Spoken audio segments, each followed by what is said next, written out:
वासुदेवाय ओम नारायणाय। श्राद्ध देव मनु के संतान उत्पन्न होने की कथा। हे परीक्षित, उसी श्राद्ध देव मनु का पुत्र सयाति नाम का राजा था। उसके यहाँ सुकन्या नाम की एक पुत्री अति सुंदरी उत्पन्न हुई। राजा उससे बड़ी प्रीति रखता था, आठों पहर उसको अपने साथ रखता था। एक दिन राजा अपनी रानी और कन्या समेत अहेर खेलने के लिए वन में गया, जहाँ पर चौवन ऋषीश्वर का स्थान था। उसी के समीप राजा भी ठहरा हुआ था। वह कन्या अपनी सहेलियों के साथ अपने डेरे से निकट फिर रही थी। उसने मिट्टी का एक ढेर जिसमें दो छेद चमकते थे देखकर बालकपन के स्वभाव बस उन दोनों छेदों में कांटा चुभो दिया। वह दो छिद्र चौवन ऋषीश्वर की आंखें थीं, उनसे रक्त बहने लगा। तब राजकन्या मारे डर के घबराकर सहेलियों समेत अपने डेरे में चली आई।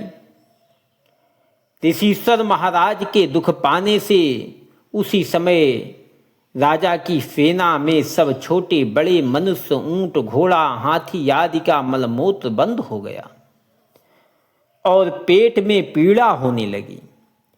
राजा ने यह दशा देखकर अति व्याकुल होकर वनवासियों से पूछा, यह कैसा स्थान है कि हमारी सेना के लोग पीड़ित हो रहे हैं? वहाँ के लोगों ने कहा कि यह चौवन ऋषीश्वर के रहने का स्थान है। यह बात सुनकर राजा उन ऋषीश्वर का स्थान ढूंढता हुआ उस जगह जा पहुँचा जहाँ लोहू बहता था। उसने रक्त देखकर अपने मन से मालूम किया कि इसी टीले में चौवन ऋषीश्वर का शरीर मिट्टी से ढक गया है और वे परमेश्वर के ध्यान में ऐसे लीन हैं कि अपने तन की सुधि नहीं रखते। यह रक्त उनकी दोनों आँखों में से कांटा चुभो देने से बहता है। यह वृतांत देखकर राजा अपनी सेना वालों से कांटा चुभाने का हाल पूछने लगा। तब राजकन्या बोली, हे पिता, यह अपराध अनजान में मुझसे हुआ है। राजा यह बात सुनकर प्रथम तो बहुत उदास हुए, फिर उसी टीले के पास खड़े होकर बड़े शब्द से उन ऋषीश्वर की स्तुति करने लगे। अपने हाथ से वह मिट्टी हटाया। जब चौवन ऋषीश्वर वह शब्द सुनकर समाधि से जागे और सावधान हुए, तब राजा ने उन्हें दंडवत करके हाथ जोड़कर विनय किया, हे मुनिनाथ, यह अपराध अनजान में मेरी पुत्री से हुआ है। उसने तुम्हारी आँखों में कांटा चुभो दिया। इस कारण मैं अपनी कन्या को तुम्हें अर्पण करता हूँ। आप ऐसा आशीर्वाद दीजिए कि जिसमें मेरी सेना का दुख छूट जाए।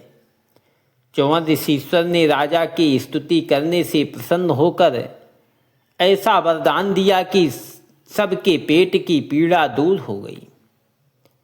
राजा अपनी कन्या चौवन ऋषीश्वर के पास छोड़कर वहाँ से सेना समेत राज मंदिर पर चले आए। चौवन ऋषीश्वर फिर परमेश्वर के ध्यान में समाधि लगाकर 14 वर्ष तक आंख बंद किए बैठे रहे और राजकन्या भी उतने दिन बिना अन्न जल उनके सामने हाथ जोड़ी खड़ी रही।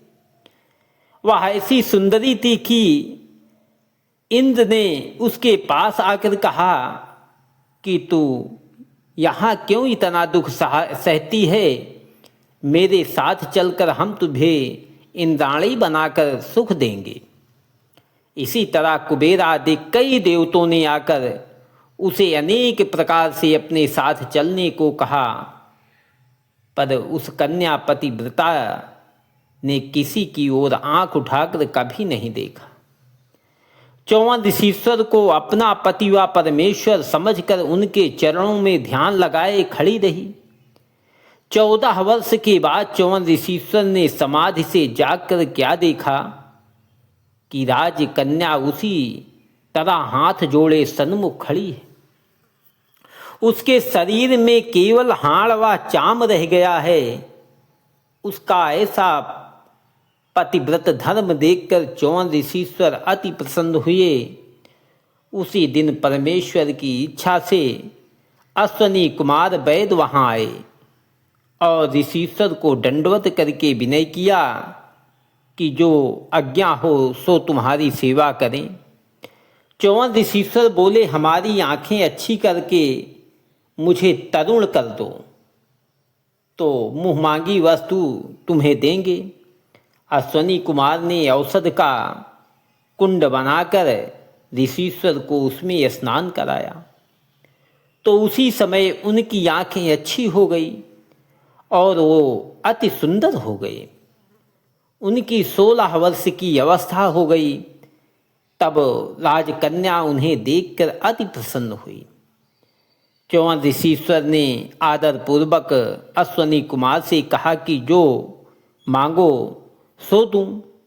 यह वचन सुनकर अश्वनी कुमार बोले, महाराज, हम देवताओं की औषधि करते हैं, इसलिए देवता लोग अपनी पंक्ति में मुझे भोजन करने के लिए नहीं बैठाते और सोम यज्ञ में मेरा भाग नहीं देते।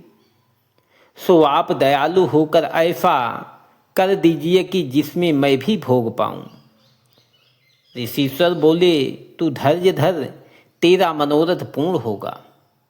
जब अश्वनी कुमार वरदान पाकर आनंद पूर्वक वहां से विदा हुए तब ऋषीश्वर ने राजकन्या से कहा कि मैं तपस्वी हूँ, संसारी सुख की इच्छा नहीं रखता, सदा विरक्त रहता हूँ, पर तेरे पतिव्रत धर्म से हम अति प्रसन्न हैं। इसलिए संसारी सुख के सब पदार्थ संयुक्त करके तेरे साथ भोग विलास करेंगे। ऐसा कहकर ऋषीश्वर महाराज ने अपने योग बल से उसी जगह स्वर्ण का रत्न जड़ित एक महल बागवा तड़ागा दिख समेत ऐसा प्रकट किया कि जिसमें हर इच्छा से संसारी सुख की सब वस्तुएं रखी थी। तब ऋषीश्वर ने राजकन्या से कहा कि तू इस तड़ाग में स्नान कर। जैसे उसने तालाब में गोता मारा वैसे ही 16 वर्ष की देवकन्या के समान सुंदरी हो गई और 1000 दासी रूपवती भूषण व वस्त्र पहनते हुए उनके साथ तालाब में से प्रकट हुई। जब उन्होंने राजकन्या को उत्तम भूषण व वस्त्र पहनाकर 16 श्रृंगार उसका किया तब 54 ऋषीश्वर राजकन्या से अपना विवाह करके भोग विलास करने लगे। कुछ दिन बीते, एक रोज राजा सयाति ने अपनी स्त्री से कहा कि जिस दिन से हम अपनी प्राण प्यारी कन्या को वन में ऋषीश्वर को सौंप आए हैं तब से उनका कुछ समाचार नहीं मिला और बिना प्रयोजन उसको अपने घर बुला नहीं सकते। सो मैं चाहता हूँ कि अपने यहाँ यज्ञ करके इस बहाने से 54 ऋषीश्वर को कन्या समेत अपने घर बुलावें तो पुत्री का समाचार भी मालूम होवे। जब रानी ने भी यह बात पसंद की तब राजा यज्ञ की तैयारी करके 54 ऋषीश्वर को बुलाने गए। उनके स्थान पर पहुंचकर क्या देखा कि एक वहां टीला जो झोपड़ी नहीं है, देखा कि वहां टीला व झोपड़ी नहीं है, एक मकान और सुंदर बाग बना है। उसे देखकर राजा ने आश्चर्य मानकर मन में कहा कि इस वन में ऐसा स्थान किसने बनाया। जिस समय राजा वहां खड़ा हुआ यही विचार कर रहा था उसी समय राजकन्या दासियों समेत तालाब में से स्नान करने के लिए महल से बाहर निकली और राजा को देखकर बड़े हर्ष से उनके पास आई, किंतु राजा उसका विभव देखकर सन्न रह गया और उससे कुछ नहीं बोला। तब राजकन्या बोली कि हे पिता, तुमने मुझे नहीं पहचाना, जो मुझे गले नहीं लगाया। राजा बोले कि तेरे माता पिता का उत्तम कुल है, तूने दूसरा पति करके कलंक लगाया। यह वचन सुनकर वह बोली कि आप ऐसा संदेह ना करें, मैंने दूसरा पति नहीं किया। यह सब विभव जो देखते हो ऋषिश्वर महाराज ने अपने योग बल से प्रकट किया। यह वचन सुनकर राजा ने बड़े हर्ष से अपनी कन्या को प्यार किया और जब मंदिर में जाकर चौवन ऋषिश्वर को अश्वनी कुमार के समान अति सुंदर व तरुण देखा, तब आनंद पूर्वक दंडवत करके उनसे विनय किया, महाराज मैं सोम यज्ञ करना चाहता हूँ, आप भी दया करके उस यज्ञ में चलिए। चौवन ऋषिश्वर अपनी स्त्री समेत राजा के साथ गए। रानी अपनी बेटी और दामाद को देखकर हर्षित हुए। जब चौवन ऋषिश्वर ने राजा के यहाँ यज्ञ आरंभ किया और सब देवता वहाँ ऋषिश्वर आदि वहाँ आए, तब चौवन ऋषिश्वर ने देवताओं से कहा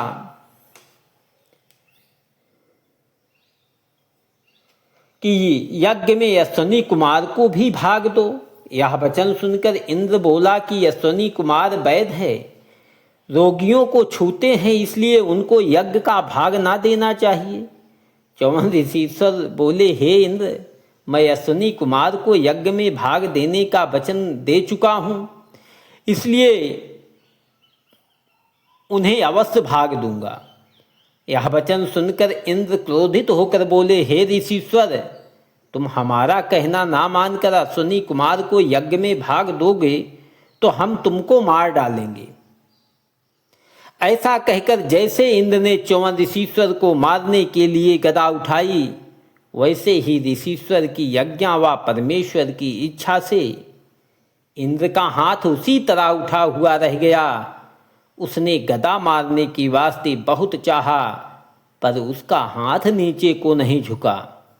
जब इंद्र अपने काम से लज्जित हुआ और हाथ उठे रहने से दुख पाने लगा, तब सब देवताओं व ऋषिश्वर ने इंद्र से कहा कि तुमने महात्मा चौवन के साथ जैसा अनुचित बर्ताव किया वैसा दंड पाया, अब तुम उन्हीं से अपना अपराध क्षमा कराओ। जब इंद्र ने हार मानकर उनसे विनय किया कि आप महात्मा पुरुष हैं, मैं आपकी महिमा को ना जानकर अपने फल को पहुंचा, अब दयालु होकर मेरा अपराध क्षमा कीजिए और अश्वनी कुमार को यज्ञ में भाग देकर हम सब देवताओं को आपका कहना अंगीकार है। जब चौवन ऋषिश्वर ने इंद्र को दीन देखकर अपने हाथ से उसका हाथ झुका दिया, तब उनका हाथ ज्यों का त्यों हो गया। जब चौवन ऋषिश्वर व देवताओं ने अश्वनी कुमार का भाग यज्ञ में देकर उसको अपनी पंक्ति में बैठाकर खिलाया, राजा का यज्ञ संपूर्ण हुआ। अश्वनी कुमार अति प्रसन्न हुए। तब सब देवता मुनि चौवन ऋषिश्वर अपने अपने स्थान को गए। इतनी कथा सुनकर सुखदेव जी बोले हे राजन, जो कोई परमेश्वर की शरण में जाकर उनका तप व स्मरण करता है उसे लोक व परलोक दोनों जगह का सुख मिलता है, उसे कोई दुख नहीं दे सकता। वह जो कुछ मुख से कहे या फिर वस्तु की चाह ना रखे,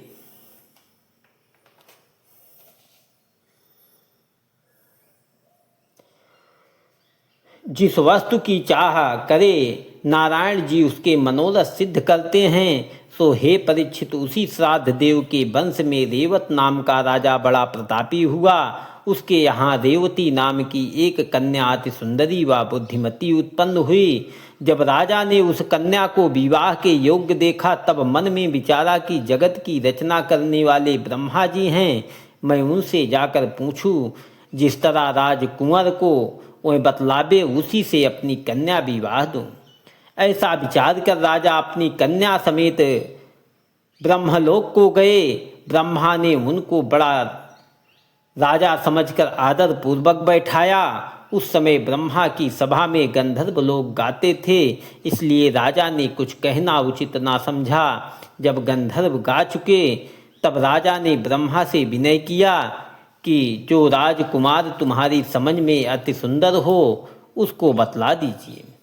मैं इस कन्या का विवाह तुम उनसे कर दूं। ब्रह्मा जी बोले, जब से तुम मेरे यहाँ आए हो, तब से संसार में 27 युग बीत गए। जो राजा तुम्हारे सामने मृत लोक में थे, वे सब मर गए। अब उनके वंश में कोई दूसरा राजा धर्मात्मा न रहा। इसलिए तुम अपनी कन्या वसुदेव जी के पुत्र बलभद्र जी को शेषनाग का अवतार हैं, विवाह दो। राजा रेवत ने ब्रह्मा जी की आज्ञा से अपनी कन्या रेवती का विवाह बलराम जी से कर दिया। राजा आप वन में जाकर हरिभजन करके मुक्त हुआ। रेवती सतयुग की कन्या 21 हाथ लंबी थी, इसलिए बलभद्र ने अपने हल से दबाकर उसका अंग अपने बराबर छोटा